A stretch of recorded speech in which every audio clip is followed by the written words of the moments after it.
In today's video, we have what's next for the NFC South, as you can see by the title. But before we get into this video, I just want to say, help me get to 1,000 subs. I'm almost there. We're getting like 100 away, 150 away. Either way, before we get there, or when we get there, excuse me, I will do a jersey giveaway. So get me there, and I'll give somebody away a jersey. Also, don't forget to check out Tuesday Night Takes. The next episode will be out tomorrow. And once again, keep my family in your prayers because we are still in the hospital trying to get my son out of there as soon as possible. Either way, let's get right into this video.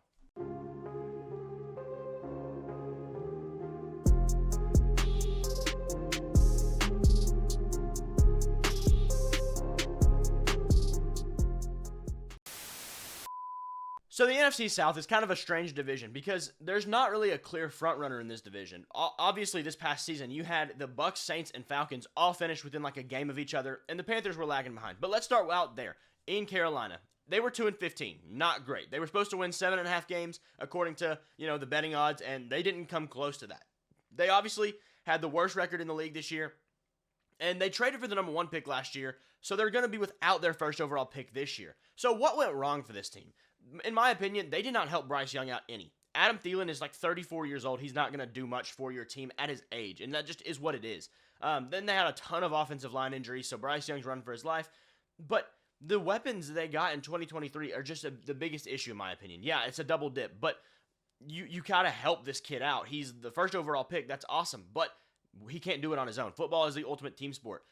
Hayden Hurst was a pretty much non-factor because of different reasons. DJ Chark is just a mediocre receiver. Then you have Jonathan Mingo, who's a mid-round draft pick. You didn't get any high-quality talent, and that's what they have to do this season.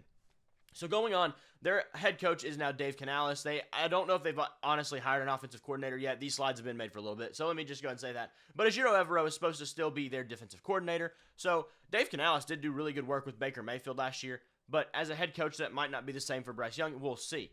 Very interested to see how that does play out. Their roster, though, on offense, as I've said, the weapons are not good. The line has some solid players. Guys like Taylor Moton, Akim Ekwonu, Austin Corbett when he's healthy. Let's go ahead and go here. Bradley Bozeman is a solid player. But your issues come from the giant circle here. Your receivers are just average. There's no one here that's special. Adam Thielen is a wide receiver 2, maybe 3 at this point in his career. DJ Chark is a wide receiver 3 at this point in his career. Terrace Marshall, Jonathan Mingo, Laviska Shenault, these are all younger guys, but they haven't proven anything yet, so they're not going to be super reliable. It's kind of blocked out here, but Miles Sanders was a big fail for them this year. And guys like Austin Corbett, Brady Christensen being on IR doesn't help either on the O-line. So let's check out their defense, though. This is a unit that is honestly not that bad, and I think they have some upside that they haven't used. Like, in my opinion, the misuse of Jeremy Chinn is literally criminal. He was a very big playmaker.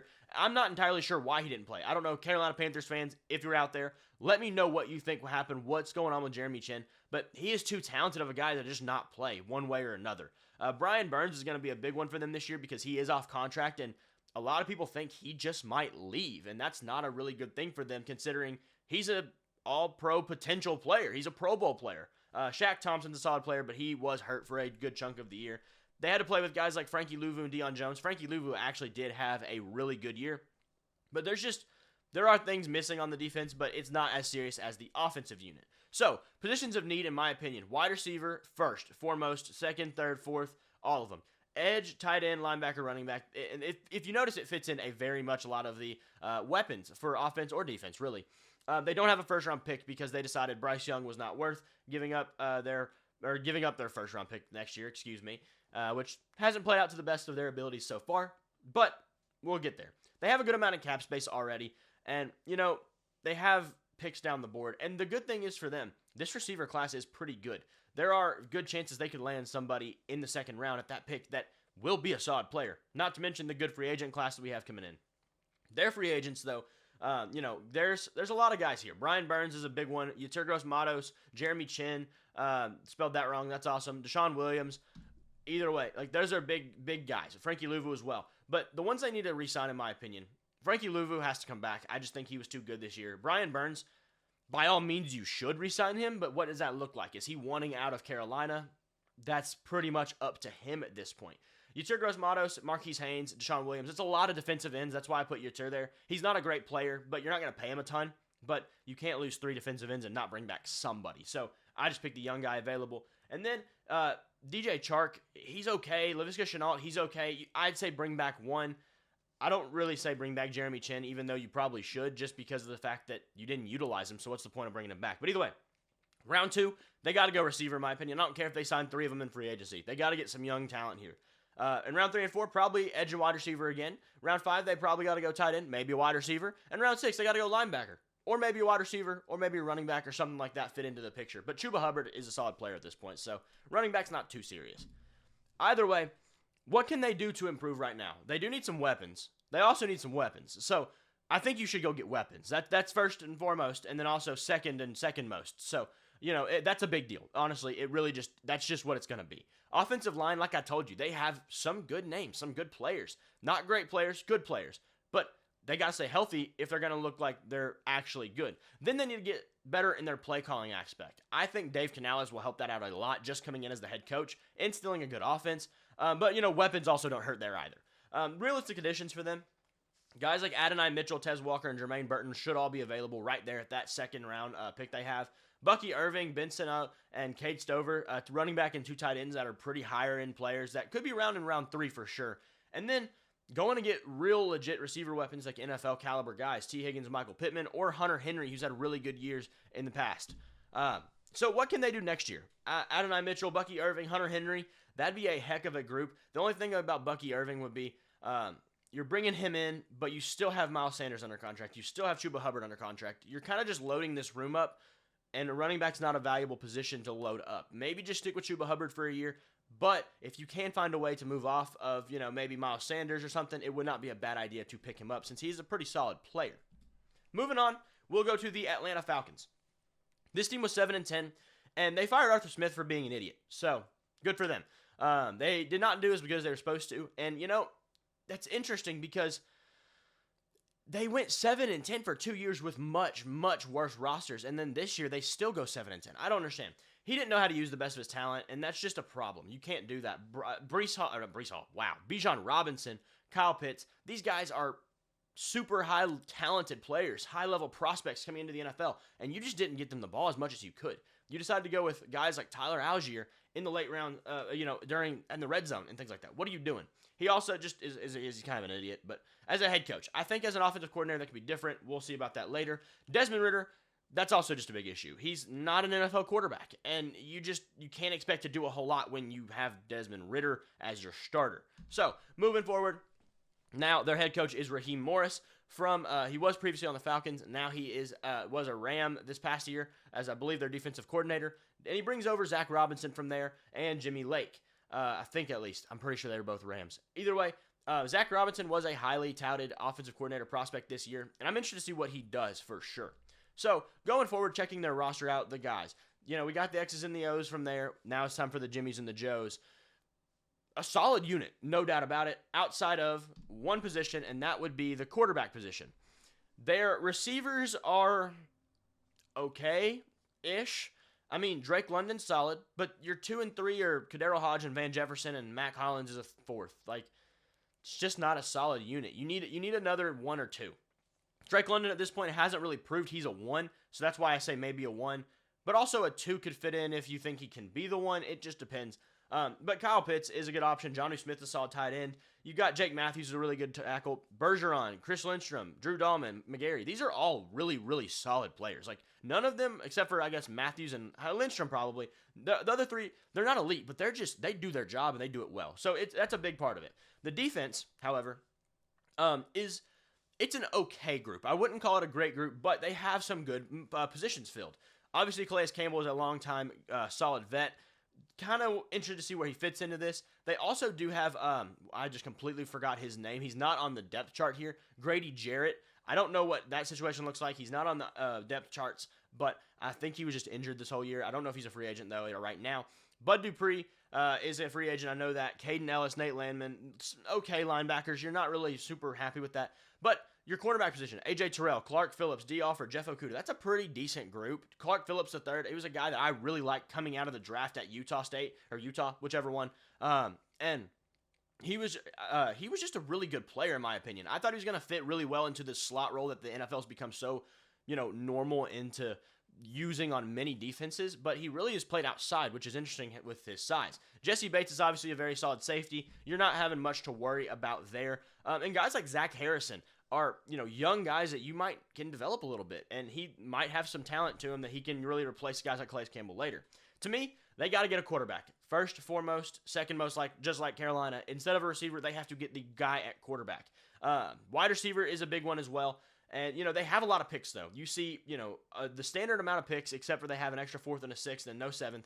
But they have a lot of cap space. And what do they need to do here? They need to get a quarterback instantly. They got to find somebody, whether it's a vet, whether it's a rookie. Then, receivers. Help out that room. Help out the talent at the position. You got to get an edge somewhere in there. You got to definitely land some defensive line help. But overall, a very good chance they can do all this stuff pretty easily. Jeff Okudah is a guy I think you have to at least try to bring back. He's okay, but he's not the best player. He's definitely not lived up to his draft potential. But the depth at corner is something you can always use, and it's better to have guys in-house than just consistently rotate the doors. Mac Hollins and Van Jefferson, two interesting guys. I don't know which one you'd go with. Mac Hollins is a really solid vet, so I'd maybe lean towards him. You got to bring back one of them, though. Calais Campbell, I think you bring him back for sure. He's a solid guy as long as he's willing to play still, but it is what it is. I mean, what can they do now, though? Find the quarterback. The quarterback. Not a quarterback, the quarterback. That's a big deal. They need to also invest in weapons for that guy because they have some. Bijan, Tyler Algier, Kyle Pitts, Drake London. However, when you're on the field and you've got Bijan next to you, you got Kyle Pitts in front of you, you have 3 receivers out there and only one of them is really worthwhile. And maybe 1.5 if you count Van Jefferson as maybe a good 3. But that's about it. Or Mac Hollins, whoever. I just don't really see a way that they can keep this going and continue to succeed with the low-end talent at receiver they have right now. Raheem Morris needs to continue that level of defense to really be a great team. And then just utilize your players, even though that doesn't say utilize. That's what the point is. Utilize Bijan. Utilize Kyle Pitts. Kyle Pitts had like 50 more yards than Jonnu Smith, and that's just unacceptable. The receiving threat he can be is just ridiculous, and you're not even touching that. Guys I could really get, Jaden Daniels or Bo Nix are definitely in their wheelhouse, or they can go with the Rome Odunze route and pick up a veteran quarterback. Dallas Turner, Jared Verse, Jermaine Burton are other ways they can go if they like, maybe to hit a defensive player early and then hit some receivers later in the draft. And that would also kind of mean they went with a veteran quarterback. Russell Wilson, Justin Fields, or Kirk Cousins are all options there. Justin Fields is one I'm kind of interested in because he could potentially go there. I mean, I think that's one team that might actually trade for him because I don't think his trade market's going to be super high. So, what do they look like this year? I will say Russ because that, honestly, I feel like he's just a higher floor guy. You got more there with him than Fields. Fields is a very inconsistent prospect still, and he's played for 3 years. So, why would you take that much of a chance when you can go get Russ for next to nothing this year, and he could be, at least a savvy vet to a point. Dallas Turner, Jermaine Burton, these are all interesting players they could add, and I would be really interested to see this team develop this way. Next up, we have the New Orleans Saints. They went 9-8 and just barely missed their win totals. They just had a bit of a mediocre offense all season, and if they would have been just a hair bit better, they would have been probably an 11-win team, 12-win team. Derek Carr was just not really in it this year, and that didn't help that they didn't have a very good run game aside with that because Alvin Kamara, he missed the time at the beginning of the year. He also doesn't seem like the guy he used to be exactly. And in my opinion, they also have a lack of weapons. We'll get to that in a minute with the depth charts. But they're coaching right now. Their offensive coordinator is still up in the air. Dennis Allen, Joe Woods are the only remaining staffers. But, the defensive unit was pretty good, so we're not worried about that one, really. The offensive coordinator is going to be a big deal because this could change a lot of things.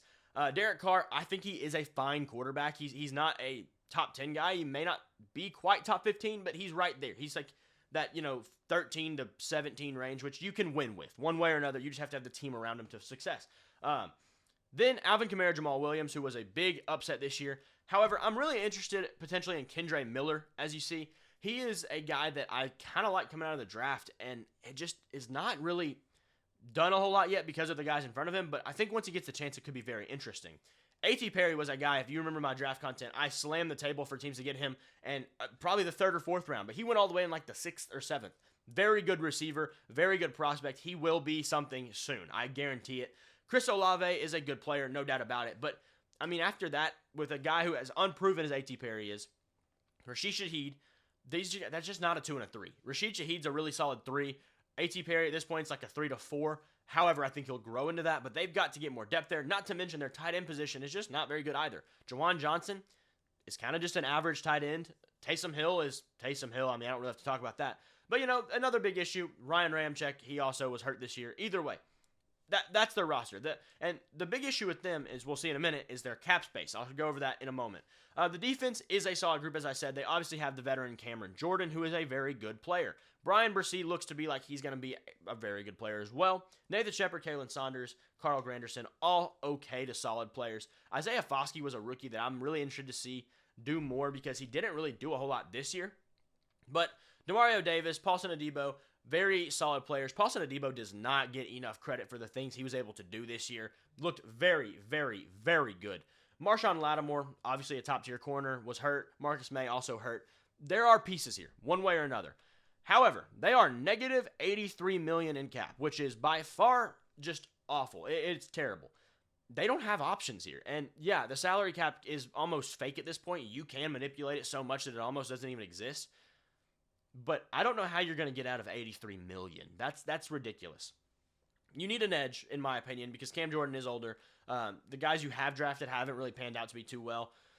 You need a receiver, or multiple receivers, potentially. You need some offensive line help. It's the standard stuff for this team. They have a first, they don't have a third, they don't have a fourth. So you've got to hit the first two guys early, in my opinion, and hit them good. You'll see here, wide receiver and edge, big hits there in round 1 to 2. Hit the O-line, but also I did not underline anybody here because I don't think they can potentially bring anyone back. And good enough for them, none of these guys are particularly the most important player.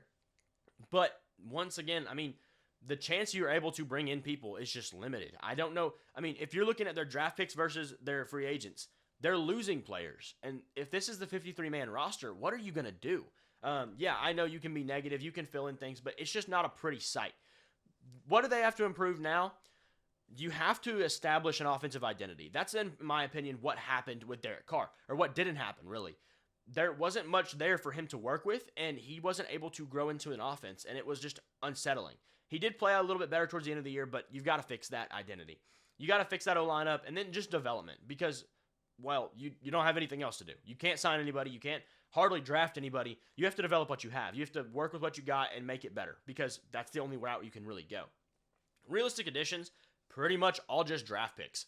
You could go get Jared Verse or Brian Thomas Jr., Laiatu Latu, just, either an edge or a receiver at a higher end place at their draft slot. Or you wait a little bit, get Xavier Legette or Ladd McConkey, both solid players. I don't know if Ladd McConkey would fit super well in New Orleans because they already have Chris Olave, but either way. Graham Barton, Patrick Paul, and Kingsley Suamataia, whatever it is, they're tackles that might be available round 2 to 3 if you're able to swing that. It just depends on where you go. And then in round 5 or 6, you might be able to land a Jordan Travis or a Michael Pratt to see if they can maybe develop a little bit behind Derek Carr. And that's kind of where I think this is going to head. I think you go in round 1, you go get Laiatu Latu. You maybe snag Ladd McConkey just to get some help in the receiver position one way or another. And then round 4, 5, 6, whatever you got, go get Michael Pratt from Tulane. He has some athleticism, and I think he's a guy who could learn well in New Orleans, and you keep him in the city. That'd be kind of interesting either way. So we'll go on to the next team, the Tampa Bay Buccaneers. 9-8. They were supposed to be 6-5, or 6.5 wins, excuse me. Not a whole lot to say. They lost in the divisional round to the Lions. Baker Mayfield took them to the divisional round. Baker Mayfield was able to beat the Eagles. Granted, they were struggling a lot at the time, but one way or another, he helped them win against the Eagles. What went wrong? I just think they're really not a team that's right there right now. So they really didn't. There's nothing really bad to them. I mean, sometimes you just hit your ceiling. That's just what it is. Todd Bowles, I've never been a fan of Todd Bowles as a coach. I think he did good this year, but I don't know if that's going to continue. It's really just strange for this team because there's not really anything I can say bad about this. Their offensive coordinator is up in the air. Todd Bowles does their other positions because Dave Canales left is why their offensive coordinator is. But I'm sure they'll find somebody to fix that spot pretty well. I'm not worried about that one, honestly. Going into the roster, Baker Mayfield's a solid quarterback. He's a starter. I have claimed him since before the beginning of the year. I'm a Baker fan, and y'all thought he was going to suck, but he didn't. So what now? Baker's a solid quarterback. He's probably a top 15 quarterback. That's just off the dome. I don't know. Haven't counted him out yet. Either way, Rachaad White, I don't think he's a very good running back. I think he's a better receiver, honestly. And he's probably, to me, the worst, or at least was the worst starting running back in the league before the season. I don't know about that now, but honestly, he probably didn't move up too much. He's an okay player. You're still a starter, one way or another. But as a runner, I'm just not a big fan. Mike Evans, Chris Godwin, obviously two good receivers. But behind that, it's not super, satisfying. Trey Palmer, David Moore, okay, that's awesome. You have K. Dotton and Keft, whatever you say that name. They're not great positions, tight end players, but they're fine. I'm not upset about it. The offensive line's pretty solid. Ryan Jensen did decide to retire this offseason, which is going to be a big one for them. But Cody Mock could be a big help there. Luke Godecki had a really solid year. Tristan Wirfs is a good player, obviously. Robert Hainsey's not even a terrible backup, in my opinion. So you got what you got, and let's just keep moving. Defense, though. This unit is just kind of weird to me because I don't really see, outside of Antoine Winfield, the greatest of players. Levante David is very old, and he's still got it, but you're just waiting on that time bomb to go off, really. Devin White he got really good really fast and just tanked. I don't know what is up with him. Jamel Dean's solid. Carlton Davis is solid. Ryan Neal, I think he's okay. Yaya Diaby had a really good year as a rookie, I will say. Kalijah Cansey is a good player. Vita Vea is great, but he only plays like 2 snaps a game because he's enormous and can't do that anything else. But those 2 snaps are like 2 of the best snaps you'll ever see. So give him that much. But that's just kind of where you end. It's the starters. And the backups are, Greg Gaines is okay. William Golston's okay. Servosier Dennis is somebody I'm interested to see if he can develop. Zion McCollum's a guy I want to develop, but I don't know. I just don't know on that position. They have their draft picks pretty much standard. They need some edge help, in my opinion. Yaya Diaby did have a good year, but that's really it. And I just feel like they're really lacking there. They have a lot of money, almost $50 million. But you have a lot of major free agents. Baker Mayfield, that's going to cost you $20 to $30 million. Mike Evans, going to cost you $20 to $30 million. Matt Filer, a solid offensive lineman. Maybe you don't bring him back. Devin White, I don't even know what to say about him anymore. I just don't know what to do with him. Because he's not bad enough to just throw off to the streets, but he's also not good enough to really want to bring back. Antoine Winfield, it's going to cost you as much as he's going to cost you, and you're just going to deal with it because that's not a problem. So obviously, you got to hit the edge position somewhere. Antoine Winfield, Baker Mayfield, Mike Evans, William Golston are all guys I think you have to bring back one way or another. What do you do with the rest? You fill it out through the draft. They haven't had the best draft classes, in my opinion, the last few years, but you got to work it out and figure some things out there because yes, you have a good amount of money. All of that money is gone this year.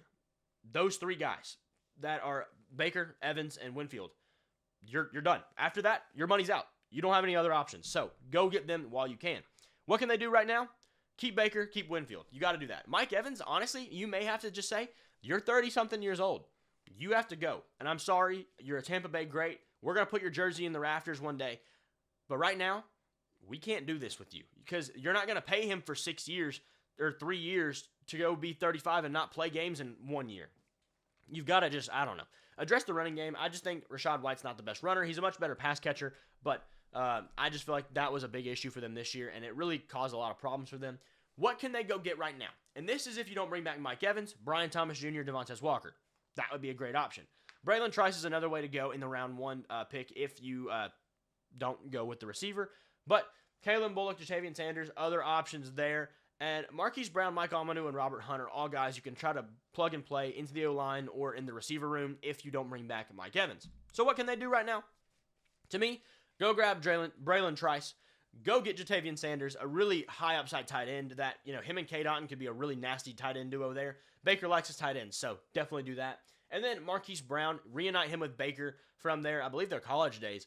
And, that's a different threat too, a speed threat while you have the Chris Godwin type. He's not really a number 1, but he's like a low-end number 1. So you have him and Marquise Brown, who's definitely a number 2, and that would be really solid. So either way, what do you think about the NFC South? What is next for these teams? If you're a fan, let me know down in the comments. If you're not, if you're somebody who doesn't like any of these teams, let me know down in the comments what you think these teams can do to get better now.